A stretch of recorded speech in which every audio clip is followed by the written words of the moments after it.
no matter what happened in this election, and what your overall gestalt feelings are towards whoever the president's going to be, the truth of the matter is you have a highly specialized, particularized relationship between you and the national government. Every chimpanzee's relationship to what's going on in the African savannah where he's living is different than every other chimpanzee. So my only task, with respect to the government, is to figure out how to make sure I'm 3 steps ahead of them with respect to anything that they're attempting to do. I don't really care who's in office. Okay, I literally didn't. All I cared about is the specific rules as they might apply to me. So you start to understand just how big this world is and how short your life is. I don't have time to fix anything and to try to campaign or try to change a bunch of people's minds. Beating your genes is don't be thinking about this tribally. Okay, you may feel tribal about it, like your tribe just got eviscerated, or you may feel like your tribe just is dancing on the graves of your enemies, but that is not true. Okay, your genes can sing that tune at this moment, but it isn't actually the case. The species is my tribe. Okay, so that's how my morality should be geared. And I think most people, that's true. These people, they are obviously a member of your human tribe, for goodness sakes. No, you got conflicts with, some specific individuals that are in the business of putting force on their own citizens and maybe on you. Okay, that's who your conflicts with.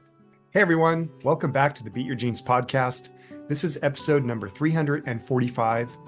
I split up the last show into 2 parts, but I realized later that some of the podcasting apps, they auto number the episodes. So episode 343 part 2 has actually now been renamed to episode 344. So this means that this is episode 345. And in this show, there are 2 topics. The first topic is the US presidential election, which happened 1 week prior to this episode being released. And if you are feeling extremely depressed or extremely elated that your candidate won, you'll get to hear Dr. Lisle's take on this. And we brainstormed the show briefly before we even knew the results of the presidential election. And then we recorded it after we had found out that President Trump had won. But I still think it's applicable for either side of this. Everyone obviously has their own views about politics and their own opinion about the role that government should have in their lives. But ultimately, if the results of this election or any future elections cause you a lot of emotional turmoil, hopefully you'll get something out of this episode. Our second topic is a question on morality and where it comes from. So I hope you enjoyed this episode. I'll put the timestamps down below if you want to skip around. And if you have any questions for future episodes, you can always email me directly or send it in to the website. Thanks very much for watching, and we'll see you in the video. All right, Dr. Lisle, how are you doing today? Good to see you.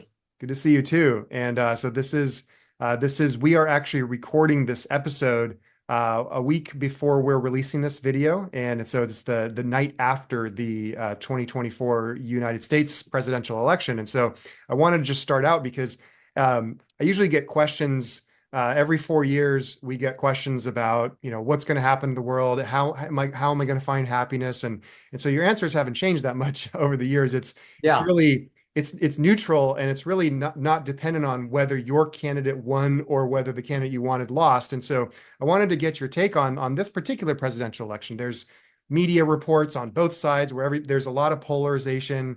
And so I wanted to get your take, bring us back to the truth, bring us back to the heart of the issue, so to speak, and give us some tips and tricks. What are your thoughts on this?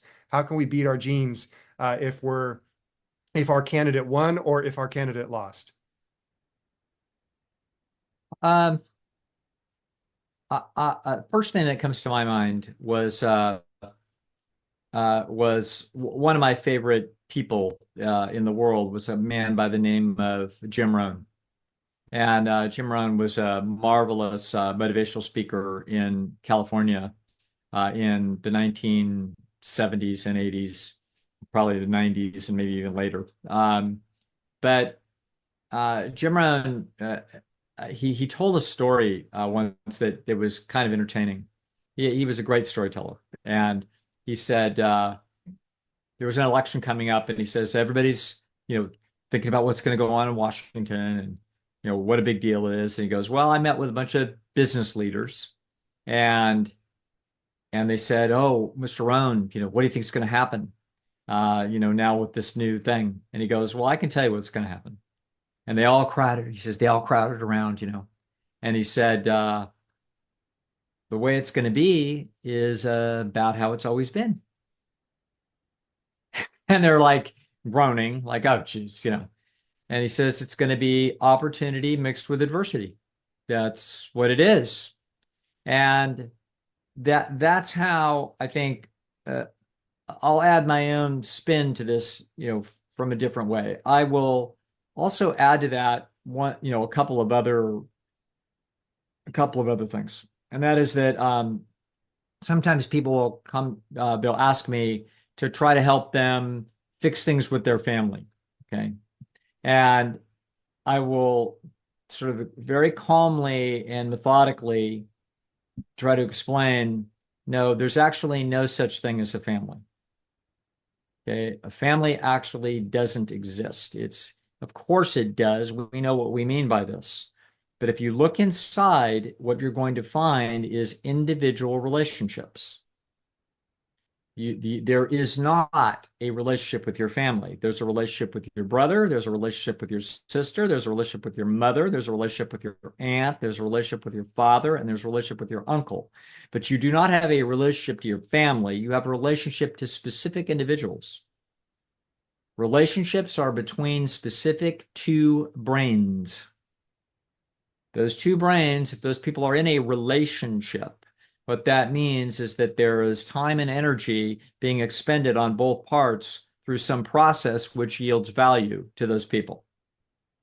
Okay, that's what it is.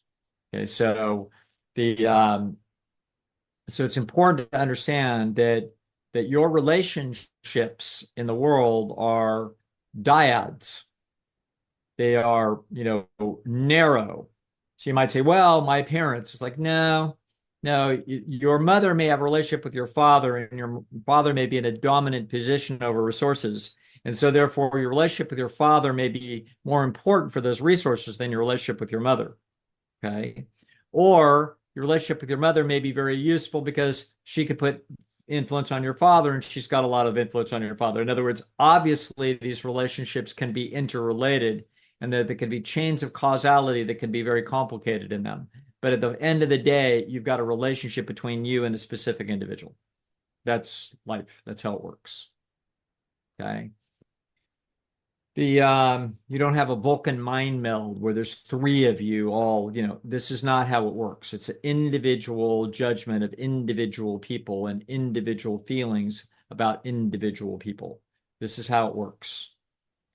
So you when it comes to government, and we could say, people could feel good about their government or bad about their government, or good about their president or bad about their president. Of course they do. But the truth is that you have a particular set of relationships with all of the governance that sits over your head collectively. That we found out that 4 years ago, that for some strange, bizarre, convoluted, haywire reason, the World Health Organization actually has possible influence between you and your body, for God's sakes. It's like, I didn't know that a thief named Tedros had anything to do with my decisions for anything in my life, but it turns out he does. Okay. So the way I look at things is that I have a relationship with my city government, my county government, my state government, and my national government. And my national government has a relationship with other governance processes around the world. So, and what this means is there is causality that will influence my actions. In other words, they are in a relationship with me ultimately because the United States declared its independence from Great Britain 250 years ago. And they set up their own machinery. And that machinery, they said, well, if you live within these specified borders, you're under our heel. Okay. You do what we say. Now we've got an interesting government that theoretically the people hire the people that are in the position of power, and they can be moved in and out of there depending upon how the people like it. But the bottom line is that when they're in charge, they have influence over you potentially. So I have a relationship with that influence. So my job is to understand that that is just like if I'm a chimpanzee on the Kalahari, I have a relationship with all things on the Kalahari that influence me, and I have to be paying very close attention to what those relationships are. If there's a bunch of lions, if there's a cheetah,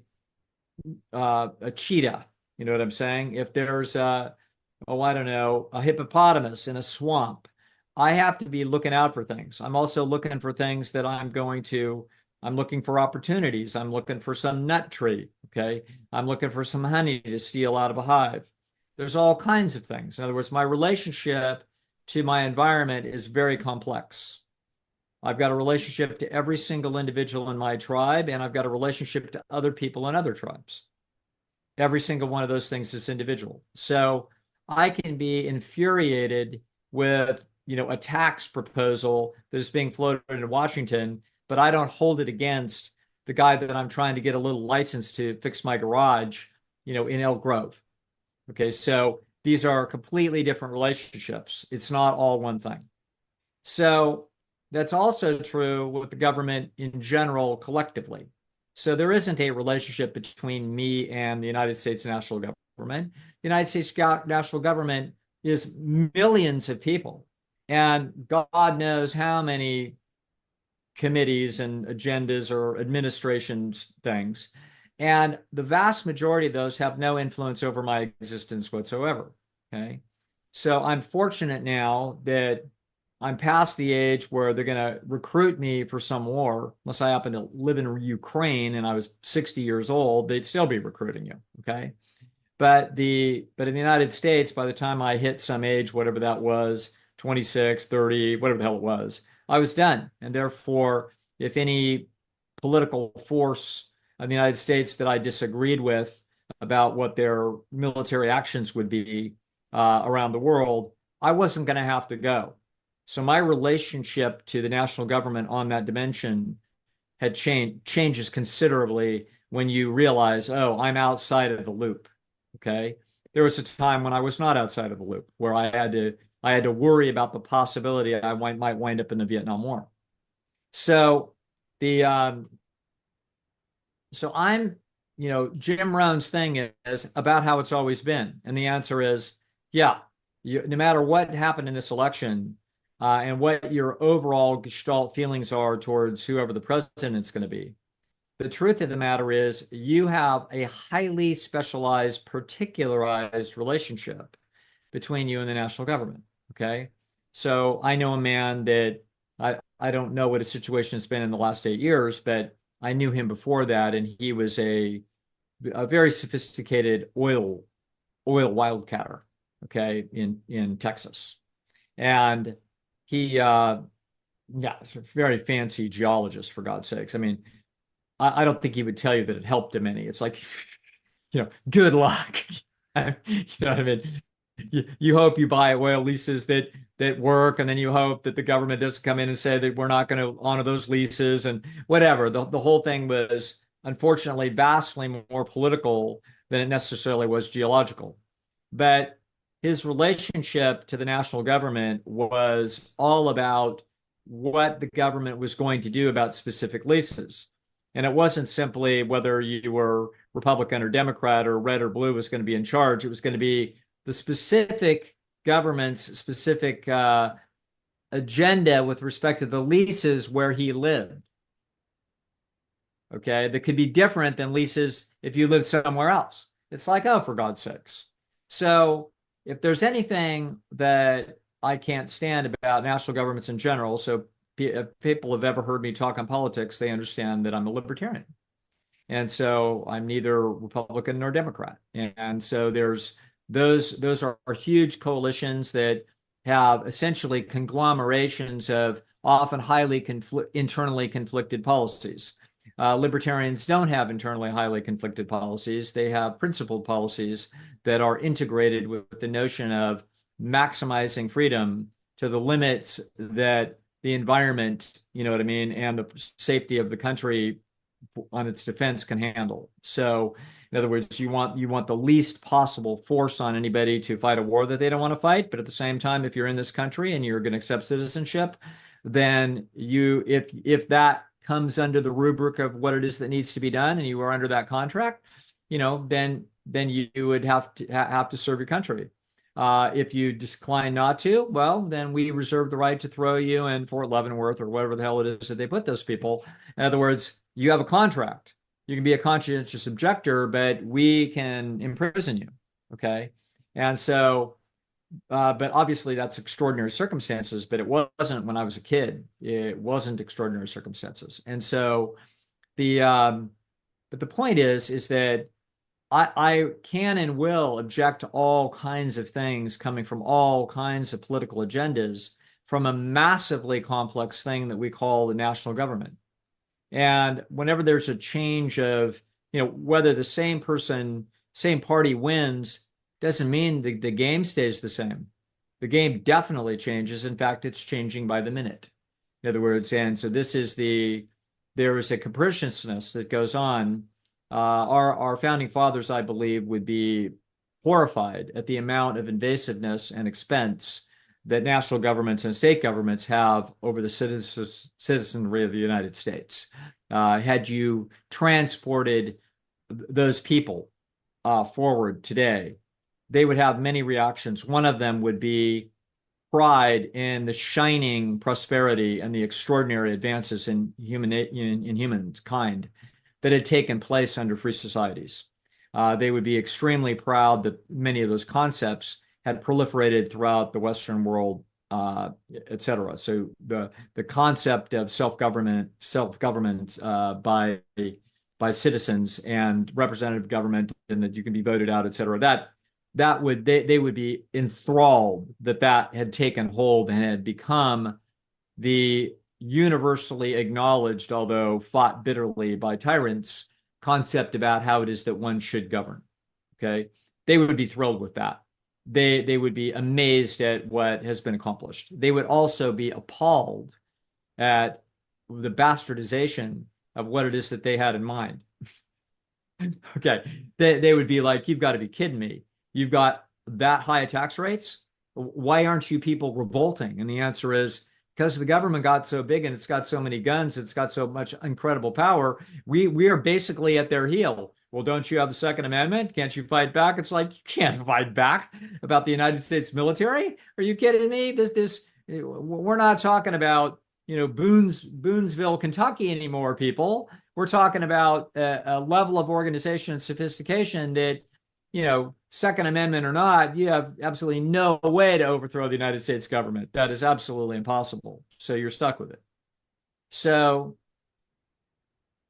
once again, though, your relationship between yourself and your government is individual to you, and it is extremely complicated and fractured and piecemeal. Okay. So I don't have much of a relationship to the United States government. They don't do anything for me other than theoretically they defend me, but it seems like they tinker with my survival as they make decisions that facilitate warfare around the world where there are people that are sitting on nuclear weapons. So I'm not so happy with the defense that I've had. I feel like it could be done better. Okay. I feel like, I don't know these things. These things are 19 layers deep, but it seems to me that there is a warmongering machine that has gone on since Ike Eisenhower complained about it. If Ike Eisenhower's complaining about it, who is our supreme allied commander in World War II, if he's bitching about that at the end of his 8 years of the presidency, believe me, there's a problem. Okay. And so now maybe you're in an arms race with people on the other side somewhere and you don't have a choice. But anyway, so I'm not wild about how that's handled. I'm sure as hell not wild about the vast amounts of money that are spent on all kinds of things that I would never vote my tax dollars to go to. So I've got all kinds of objections, and it doesn't matter who the hell's in charge. I've been unhappy with all kinds of things about the United States federal government and all kinds of things I've been unhappy about in state governments since I was a born libertarian in about 1980. That's about when I read Atlas Shrugged. Okay. So, so on top of that, another influence in my thinking. So my relationship to my environment is complicated and subtle. Every chimpanzee's relationship to what's going on in the African savanna where he's living is different than every other chimpanzee. One of them is half a mile away from a Kalahari lion. The other one is 200 yards from a Kalahari lion, and he's in trouble. Okay. So my idea is to basically take myself as far away from federal government, essentially regulation, push, special interests, et cetera, as far as I can. Okay. And so my life is whatever goes on, I'm really not aware of what the hell's going on. And as Jim Rohn would say, about how it's always been. Okay. So that's about how it's always been. And my job is to look at this thing and do something that Harry Brown, sort of famously talked about in How I Found Freedom and Free World. He talked about the group trap. And he basically said don't think in terms of groups, think in terms of individual relationships. And he called government one great big group trap. And so it's easy enough to get sucked into the notion that if things aren't the way that you would like them to be, then we have to get together as a group and try to change it and force it and make it different. Like, okay, I understand that. But there's also a completely different way to look at it that is a little bizarre. Yeah, but once you grasp it, there's a relief to it, which is that guess what? I don't have to change anything. I don't have to change anybody else's mind.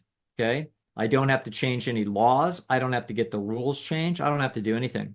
All I have to do is analyze the nature of the forces and opportunities that are being pushed on me by any kind of governmental systems, not to mention individuals in your life, your mother-in-law. Okay.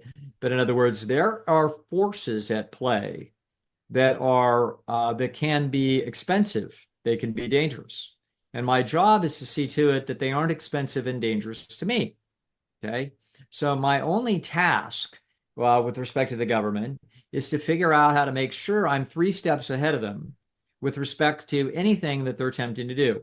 If they catch me by surprise, like they did in the last few years, I'm close to a one issue, the one issue that was forgotten and I never heard mentioned anywhere in this campaign. Probably somebody mentioned it, was the vaccine mandate.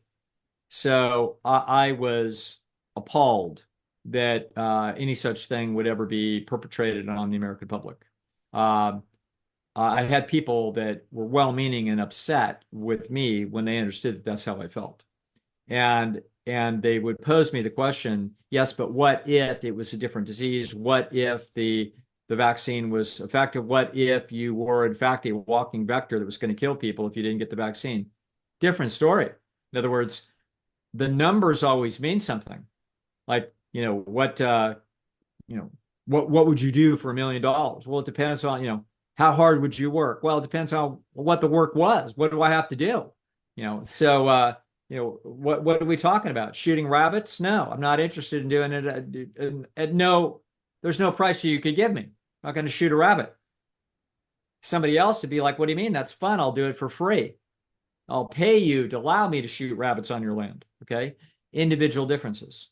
So for me personally, the notion that millions of people face losing their jobs if they did not actually get vaccinated with, as far as I could tell, a completely rogue, illegal scheme, that this was shenanigans that was being pulled with incredible force by the pharmaceutical industry in cahoots with nefarious actors in the United States government and around the world. It wasn't just US. So this to me this had me take an enormous step back and realize, ooh, I was more firmly under the boot of the United States government than I knew.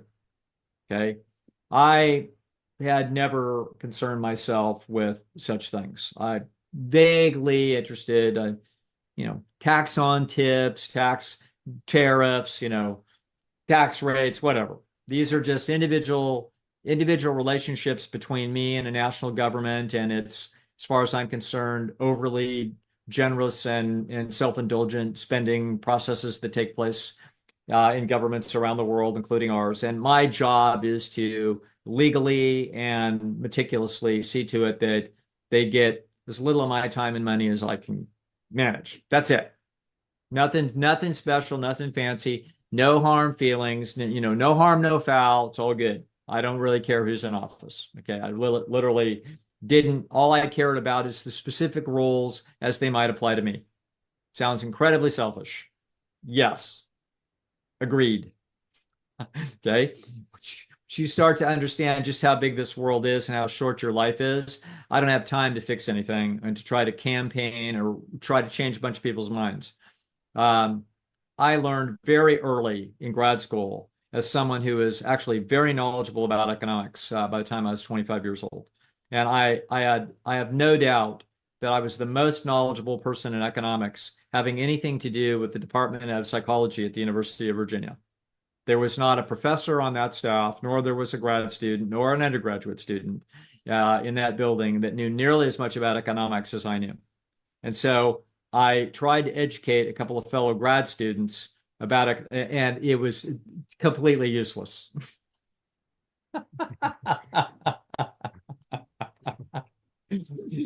So I learned early that economics is a pretty complicated subject. It seemed to me like it was relatively simple, but it's actually pretty complicated.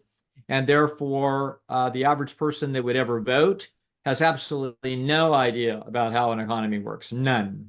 And so as a result, they are literally utterly incompetent to make a decision. You basically have a bunch of chimpanzees pulling a lever. Okay, that's what it is. And mostly what the chimpanzees do is they just sort of listen to what their friends do or listen to what they think sounds about right. And then that's the lever that they pull. So my relationship to governments with respect to all of those issues, I knew what I would do, but I didn't really care what they were doing because all that mattered is how's it going to impact me? That's all I care about. It's like, and I'm willing to live with it. Why? Because I feel incredibly fortunate that I actually live in a democracy, in a free democracy, that if all I have to do is pay a little more or pay a little less, this is a hell of a place to live. It's awesome. Okay. However, that changes when I start to feel the creepy feeling that I'm not going to be able to get on an airplane or go into a store unless I've had your experimental mRNA vaccine. That was chilling. Okay. And so that's where the national government, obviously not the whole national government, but a group of people that had a vested interest, literally, instead of saying, we want more of your money this time around for this or that, or we want more of these people's money or those people's money. Okay, I can always live with that. But when you start telling me we are going to inhibit your movements and your ability to, like, literally, you couldn't go and be a speaker and make your living if that's what you do for a living, which that's partly what I do for a living. It's like, oh no, you can't do that unless you've had this thing. It's like, okay, that now you've gone over the line. And the fact that you've gone over the line, by the way, incredibly egregiously. So my moment was in the summer of 2021 when the head of the CDC had to admit that the vaccine was not working. It was clearly leaking and there was no efficacy to this. It was immediately apparent that no matter what use it may turn out to find, it was absolutely not going to stop the spread of this virus. So once we knew that should have been there were no mandates at that time, but the notion that if this was also such a wonderful invention and discovery that was going to be able to save lives, at the moment where you find out that it's leaking, any bizarre concept that under the worst case scenario of a massively lethal virus that could be stopped by a vaccine, any notion that you might actually impose a top-down government force on people for taking a vaccine in order to save their neighbors, okay, under something that is an unconstitutional concept as far as I'm concerned. But the point is that an argument could be made. Okay. Argument could be made if all the numbers made sense, if it was very lethal, if it turns out that the vaccine worked, if it turns out that the vaccine had very, very, very, very low danger and very, very low side effects, and the cost benefit analysis, it became literally a reasonable civic duty for people to not only take a vaccine, but also for a national government to say, listen, we don't have time for you to protest and argue about this. We just have to do this. Okay. A case could be made, but not this thing. Not even close. This wasn't even remotely in the realm by an order of magnitude about what it would have been involved. So I was appalled, I was disgusted, I was infuriated. And when I think about it, I can get all worked up all over it again. Okay. So that is, that's where I think you should be worried about your relationship to your national government. So no campaign said that we believed in vaccine mandates. Nobody was saying that in 2024. Nobody was apologizing. Okay. I'm waiting for my apology. So that apology is never going to take place. It's not even on the radar. People have gone on and now they're worried about other things. Fine. I haven't forgotten. So this was a warning to me about what our government can do. Doesn't necessarily matter who the hell's in power. This now told me this was a wake-up call. So my political stance vis-a-vis the United States government, which used to be kind of a shrug of the shoulders as a libertarian who believes that I understand far better how things could be and should be run for the benefit of the general populace. I believe that I do know. The interesting, useless, sophomoric argument, because nobody ever wants to listen to you and nobody would ever implement anything that you would say. So I gave up that 40 years ago. But I became sensitive to the fact that our federal government was more dangerous to me potentially under just the right circumstances. So that's what I have taken away from this. But if you are, I think that threat is gone. I think that the powers that be, all the way to Merck and Pfizer and everywhere else, and every Bill Gates and everybody that was infiltrated throughout the world to be part of essentially a really, really shitty, nasty, ruthless conspiracy. I think that those people have failed, and I think that Jen Hawk and I did a podcast, during that time in 2021. Called it, I think maybe 2020, we called it COVID, the ultimate fire drill. In other words, okay, we learned a lot about this because we might not need to be ready in case something really, really bad does happen, but this isn't it. Okay. Well, we got the little flag from YouTube about, warning, you're bad people, you're saying things that are false. And, what I'm saying, so we got a strike or whatever the hell it was, sort of a badge of honor. That's what I took out of that. Otherwise, when it comes to your government, as far as I'm concerned, those of you that are worried about an incoming administration and changes, I think you need to look at it like Jim Rohn. Okay, opportunity, adversity. There's going to be some things that you're not going to like that are going to happen. There's going to be things that opportunities that will be opened up. You should look at it in that way. Okay, so those of you that are celebrating, be warned. Okay, your government, forget who called the shots and who was in charge when it happened. The point is, the United States government showed its teeth in the summer of 2021. So it could have been anybody. Do we really think that if some other president was in place, that the temptations and the alarm and the insistence from an insidious force wouldn't have forced the same thing? Donald Trump was all excited about that vaccine. Okay. I didn't hear any apology from Trump about the vaccine. Okay. So I heard him say it shouldn't have been mandated, but I didn't hear about, wait a minute. Okay. So I didn't hear that, wait a second, we rushed it. We didn't do normal safety protocols. It was fraudulent. They went around the legal system in order to push this through. No, never heard anything like this from the right. From the left, I didn't hear a word of apology.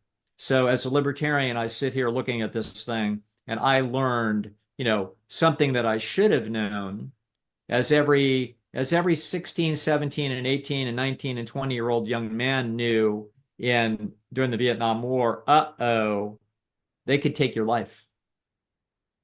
Okay. It's like they could take your life for something that you don't see any upside in it for you, and you don't see any glory or honor in it. It's like, whoa. And that's why those, young people protested in the 1960s against this.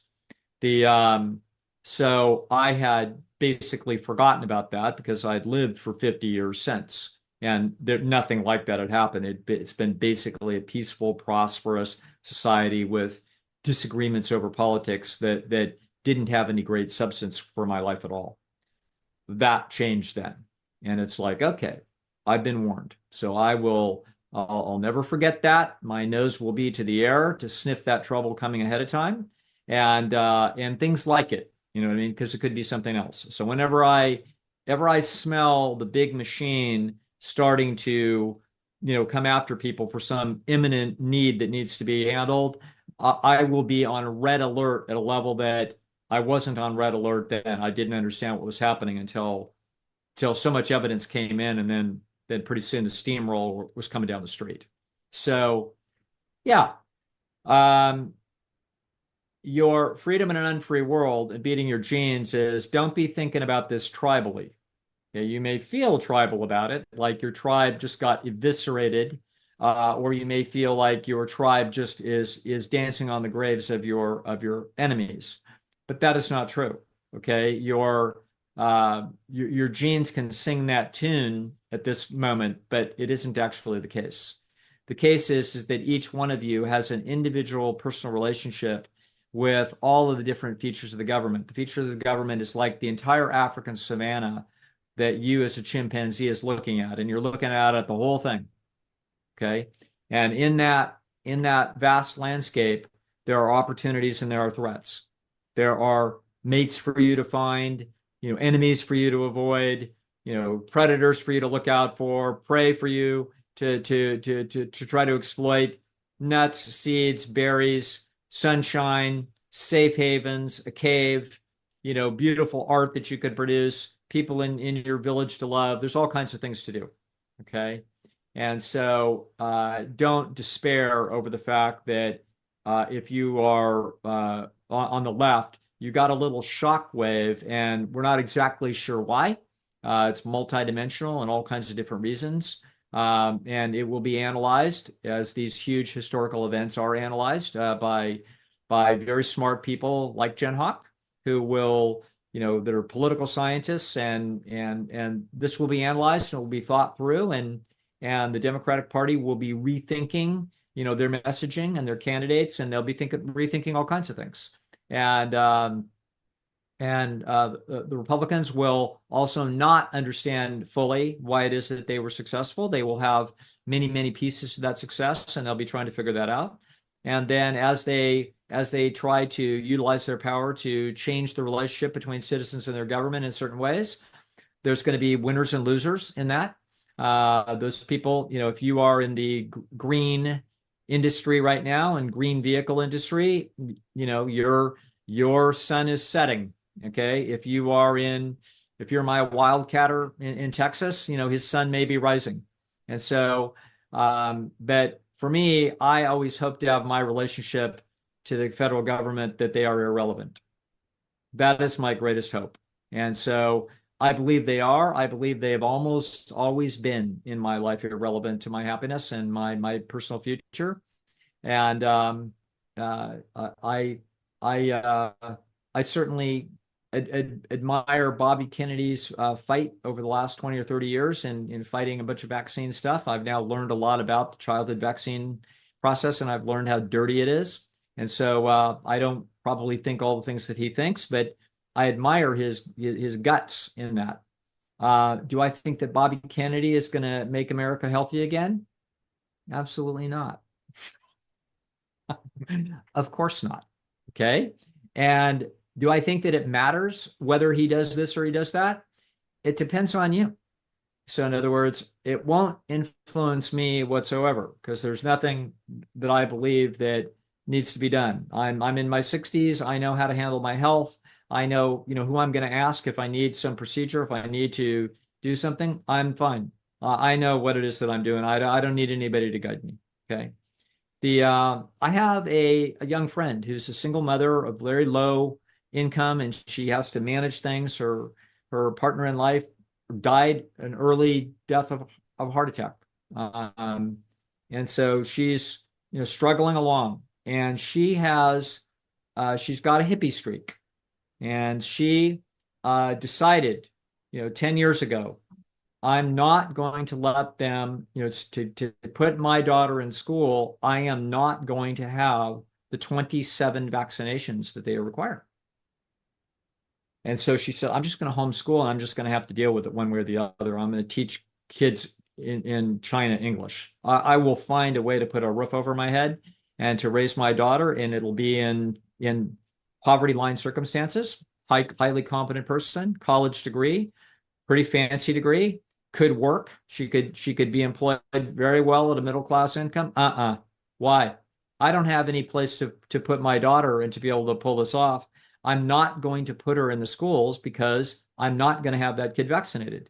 Okay. Okay. That person's relationship or her equivalent may change as a result of what Bobby Kennedy may accomplish. We may strip away the fiasco that has gone on in that it's basically been a public pilfering for the last 40 years at the public trough of massive amounts of money to vaccinate children at unbelievable levels. Okay, so this is all done through a very sophisticated legal process, brought on by, I think, the Republican administrations in the 1980s to give liability, basically total liability umbrella from these people. It's outrageous. But this girl now may finally go to school, and mom may go to work. Okay, that may or may not happen. So there may be such tremendous forces that stop that travesty from being stopped, but it's a possibility. So for her relationship to her government may change.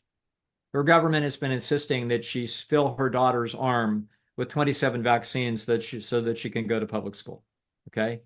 And she can't afford private school. So she's been living in semi-poverty for a decade, basically protecting her daughter against the United States government, a corrupt United States government in that sphere.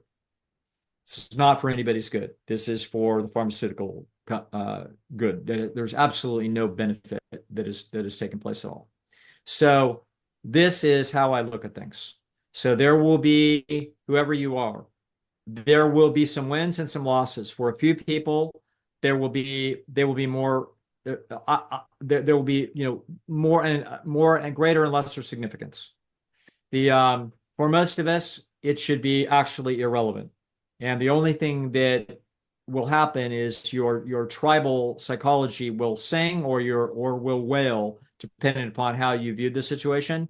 But if we look at it actually accurately as a relationship between you and a very, very complicated environment, we should find that you as an individual can maneuver around any obstacles that this government now puts in your way that you don't like. If what you wanted was to impose a bunch of stuff on other people that is not going to be imposed, then you're out of luck. Okay, so the people in power now are going to do that. So if you felt very, very strongly, I know that person that wouldn't be happy today was a good friend of mine, my very esteemed good friend John McDougall. So John McDougall would be unhappy today because he would feel he had deep, deep concerns about the environment. And so he would felt like using hydrocarbons was very dangerous to our environment. Okay, so that was his opinion. So he would be hurting now because what? Because he would be wanting to have a national government enforce, stop people from doing something that they want to do. Okay, so you can have frustrations with that, but I kind of got over all those frustrations by the time I was 25. I realized my view of how people ought to be governed is not like the right and not like the left. It doesn't look anything like it. Okay. And so not that anybody's listening would care, but a libertarian view is extraordinarily principled. It is sophisticated. There are great writers in this. If you wanted to waste your time, it's something that is nothing other than an intellectual exercise that has no bearing on any useful process in the world at all. You would read people like Murray Rothbard, Friedrich Hayek, Ludwig von Mises, um, and Henry Hazlitt. These are, and Ayn Rand. These people, Harry Brem, okay, these people have deep principle in how it is that they think about what our relationship to our government should look like. It's all beautiful, brilliant, shining, extraordinary, and useless.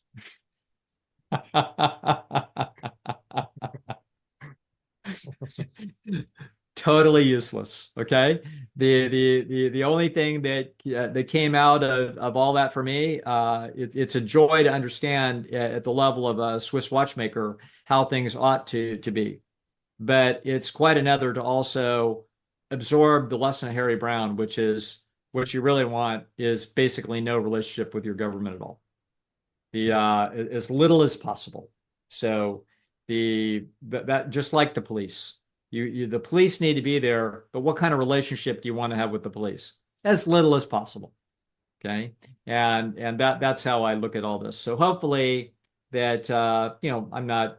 We have people listening all over the world that God maybe they think this matters to them, and it undoubtedly doesn't, or almost certainly wouldn't. But people within the U.S., which is most of the people that listen to us, yeah, I would just say to you, hey, don't despair. It's kind of it's kind of an asymmetrical thing. If you're partying and you think it's great, go ahead. It's not going to really have any influence on your life, probably, but you can enjoy yourself. If you are despairing, understand that this will have very, very little relationship to your existence between you and your government. If you're hurting now, it's because of a theoretical existence about your tribe that you have sort of conceptualized this as a tribal and moral right and wrong, and you are mistaken about that. It's the relationship is actually between you and individual facets of your government and the power that looms over you, and that power is neither capricious nor without all kinds of safeguards. It does have dangerous holes in it, as young men in 1969 found out, and as Doug Lisle found out in 2021. So, but most of the time, almost all the time, great country, great society, wonderful achievements, and hopefully, your life, the most important part of this, will just continue to get better, as it comes forward. And that's my story to that. That's great.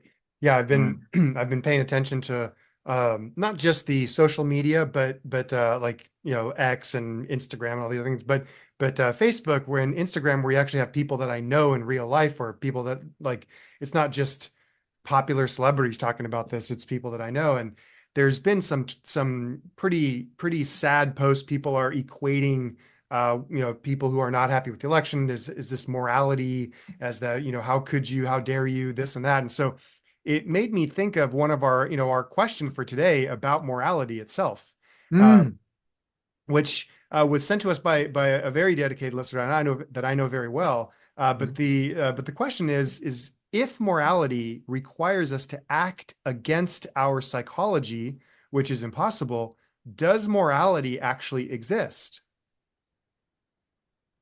Oh, I don't know. That sounds like a heady question. So let's Okay, we can take break. It's like a algebra problem. We need to break it down to its component parts. So, what is morality? Okay. Well, what morality is it's an innate guidance system that actually integrates the best interest of the individuals with the best interest of their group. And so the crises of morality, the reason why it evolved is because if it's every animal for itself out in the jungle, then the morality, there isn't such a thing. The natural world is amoral. I think we can all understand that. When a lion kills a zebra, it's there's nothing immoral about it. It's not evil. It's not murder. It's freaking survival. And this is just the nature of life itself. And that's true even if it's not a big sentient animal with feelings and a child it's trying to raise. It's also true in a petri dish, for God's sake. The same thing is happening. This is just the nature of life. So the human being is the moral animal. This is a creature that, by virtue of the fact that it lives in groups and that it can actually estimate its impact on others and it can actually converse with them. It can actually determine a fairness of an exchange. It can also then double deal on that. It can deceive. It can actually get resources out of a member of its own species by being deceptive. It can also do that by force. The notion is if we're going to live together in a tribe, in a group, we're going to have interrelationships that are close by, that can we have a guidance system? Is there a way for us to deal with the fact that sometimes both of us want to get the coconuts that are in that tree? So I was thinking about going up that tree today to get those coconuts. And now that I see you're here and you've got your coconut climbing moccasins on, I was just going to come here and do this. Well, now what are we going to do? We got a conflict. What's fair? And the guy says, well, I was here first.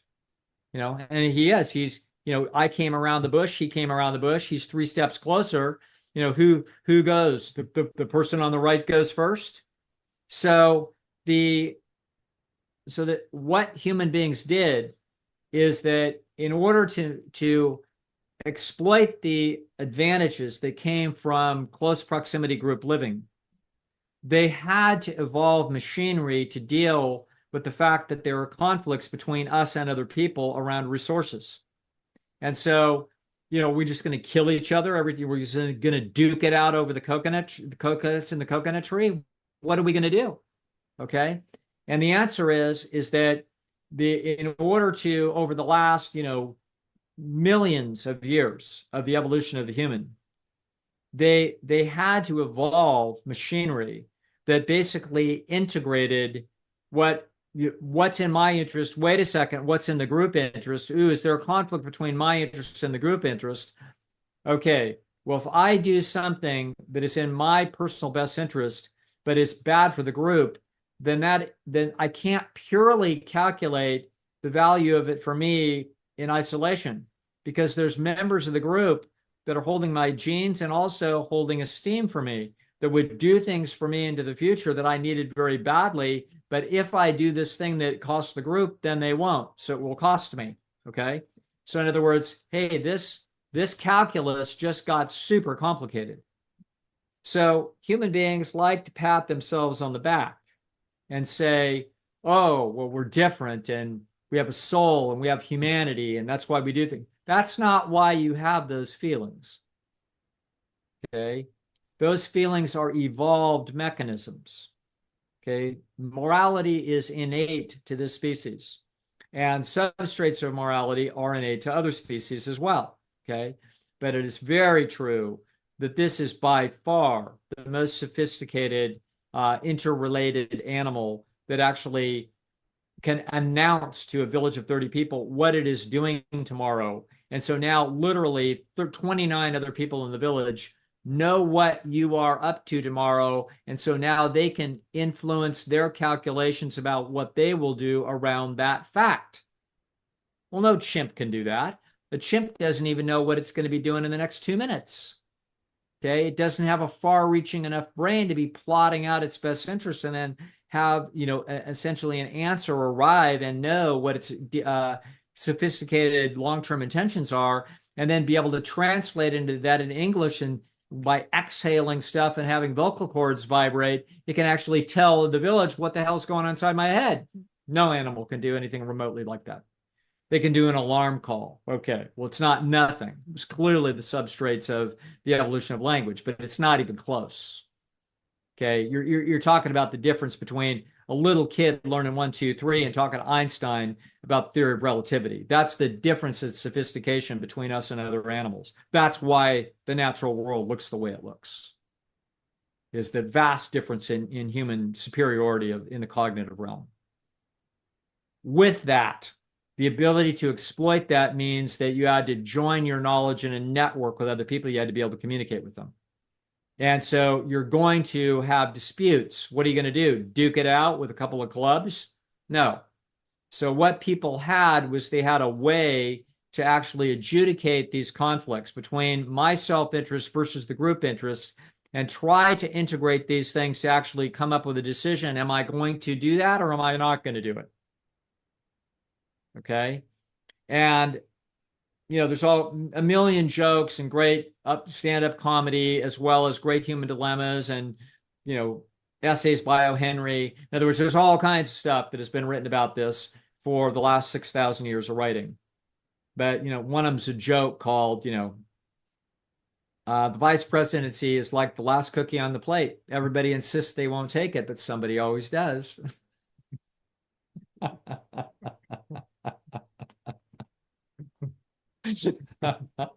Okay, so in other words, these are you've got these. So what you have is individual differences in feelings under these specified conflicts, but they're going to be species typical.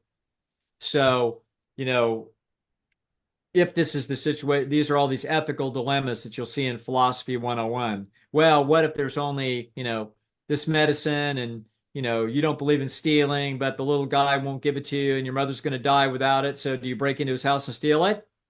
And of course, my answer is, of course I do. Okay. So, but you can also feel, well, now, wait a second. What will be the total sum cost of that? What if everybody did that, et cetera, et cetera? So human beings evolved what we call a conscience. And so that conscience is different in every single human. Just like every single one of their kidneys is different, so are their consciences. And do their kidneys all work the same? Yes, they do. And so, I was watching a thing called Monsters the other night, a story of the Menendez brothers. Oh, man. Yeah, yeah. People don't know this, or maybe I bragged about it before, but I was on a prison yard with Lisle Menendez. And so that dude, you could tell that guy is just unbelievably amoral. Okay, there is very little of what you would call normal human conscience inside that nervous system. There is some of it in there, I have no doubt. Okay, but we're talking that guy's got 5% of what your kid sister has. I mean, it's just like this is a different kind of a dude. Okay, and there's guys like that in prison. Most guys in prison aren't like that. Most guys in prison are somewhere near the bell curve on that issue. Morality, what is it? Okay, it's part of your innate machinery. It is not something that you rise above, the law, your quote, your animal nature, and then impose morality over the top. You don't need Christianity. You don't need, Islam. You don't need Judaism. You don't need Hindu. You don't need Hare Krishna. You don't need anything. Nobody needs to teach you morality. You know what it is. Okay. And each individual has in their own individual conscience in every situation where there's a conflict. They have the ability to adjudicate that to the best of that brain's ability to try to figure it out. Okay. So that's what morality is. Morality is, in fact, the extraordinarily sophisticated integration of my personal interest vis-a-vis all of the conflicts of interest that I have with respect to the village. Notice, fascinatingly, that when there is an outgroup, when it is not tribe, notice how the rules change. Okay. This has been one of the horrors of watching human beings. Human beings are, capable of unbelievable coordinated vicious effort, whether it's going after an elephant or it's going after other humans. Okay. So if they're not tribe, then we can treat them like wild animals as far as we're concerned. This has been one of the problems. And so, in the 20th century, we had finally the Geneva Convention. You know what I mean? It said like, but it doesn't matter when they wipe out the Tutsis in Africa, nobody cares about the damn Geneva Convention. In other words, but human beings are working at this problem, and as the world shrinks with the jet engine and digital media and language translation capabilities, when you make it possible for human beings to interact with other human beings and they find their common humanity, you get what we call the expanding circle, where you start to incorporate more and more peoples into this. And so you wind up realizing, wait a second, the the species is my tribe. Okay. So that's how my morality should be geared. And I think most people, that's true. It's not going to be if some little sub tribe attacks you and does something pretty quick, we can turn that off. But the truth of the matter is, most people are walking around. They're not thinking, "Gee, I just can't stand the people from Paraguay." You know what I mean? They've all got to go. Like, people don't think that way. Even though they have issues with national governments and politicians, you know, I think maybe some very primitive thinking people that aren't very smart, in the U.S. think, oh, the Chinese, you know what I mean? They're a big threat. The Chinese people are no threat to you at all, of course. And all you have to do that to go take a vacation in China, for God's sakes. Obviously you have no conflicts with these people. They are obviously a member of your human tribe, for goodness sakes. No, you got conflicts with, some specific individuals that are in the business of putting force on their own citizens and maybe on you. Okay, that's who your conflicts with. So, yeah, the question of morality, it absolutely exists. It's an endemic part of what it means to be a human, and it is not omnipotent. In other words, and you'll find it in your own life. You'll find sometimes there will be moments where you have struggles with your own conscience about something that you really want, but what's it going to cost you? And those will be difficult moments, and every human being has to negotiate those moments the best they can. And sometimes they will be uncomfortable with the decision that they make, because sometimes there wasn't a good answer. All there was the best answer that I could come up with. And even then, in retrospect, we will sometimes make decisions, and in retrospect, we'll say, if I had to do it over again, I wouldn't have done it that way. So we will sometimes learn from mistakes. So yeah, I don't know if I answered the question or not, but the hopefully that may be informative or useful. Wow, thank you very much. I think it's a great connection between people who may. So I guess it implies that if someone may feel like their outgroup was extremely immoral by electing somebody or not electing somebody, this may just be innate to their psychology, that they may be evidencing this in other areas of their life as well, not just in the political realm too. Yeah, you can get in group, out group pretty quick. The world will quickly delineate itself as in group, out group. You know what I'm saying? And then it will have its little internal moral structures start to treat the out group worse. You know what I'm saying? And so those are things that happen, and you can see that all kinds of places. But I worked in a maximum security prison for 10 years. And they talk about, the green wall, about how, they'll beat up and rape the prisoners. And I was there for 10 years. I was there for 40 hours a week for 10 years, people.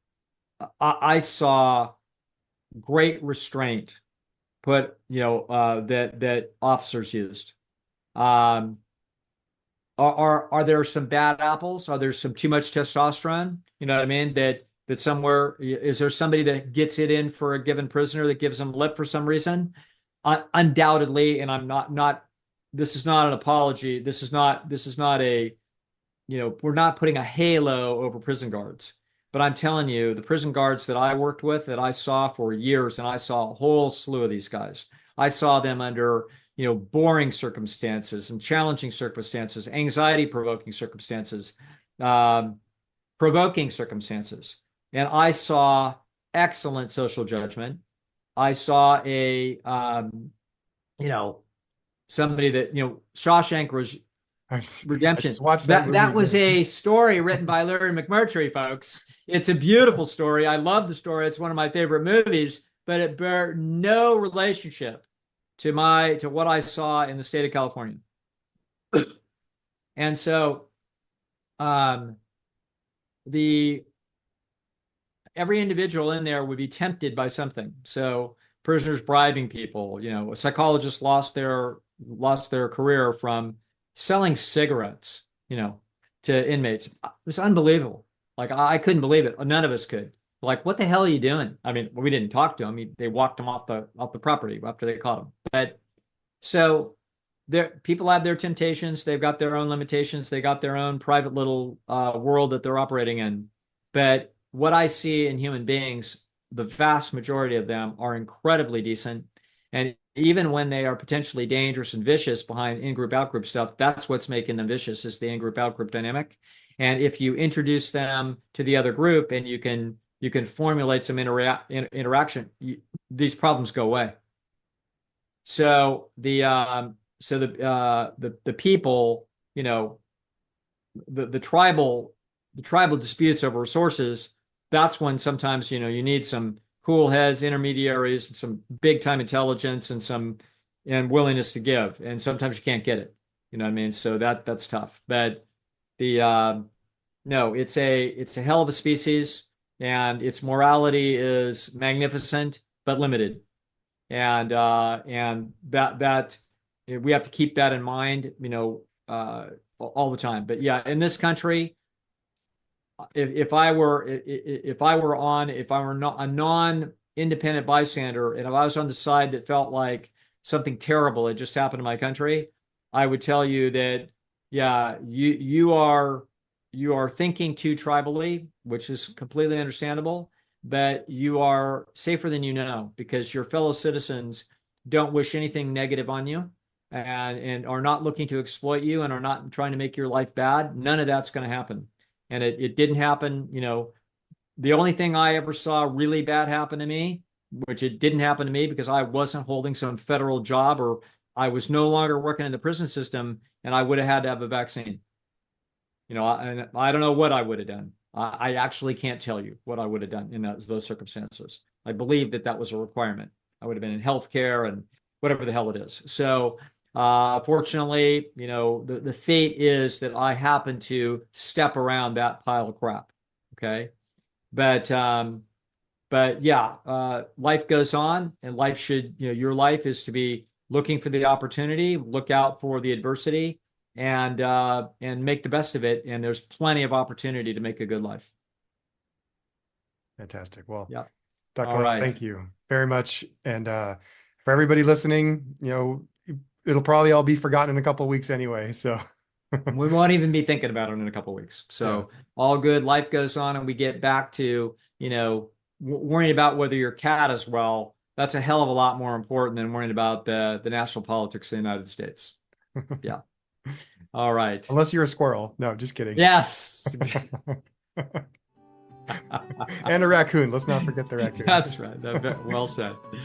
All right, Nathan. Very good to see you. All right. Thanks, Dr. Lisle. Good to see you too. And see you all in a couple of weeks.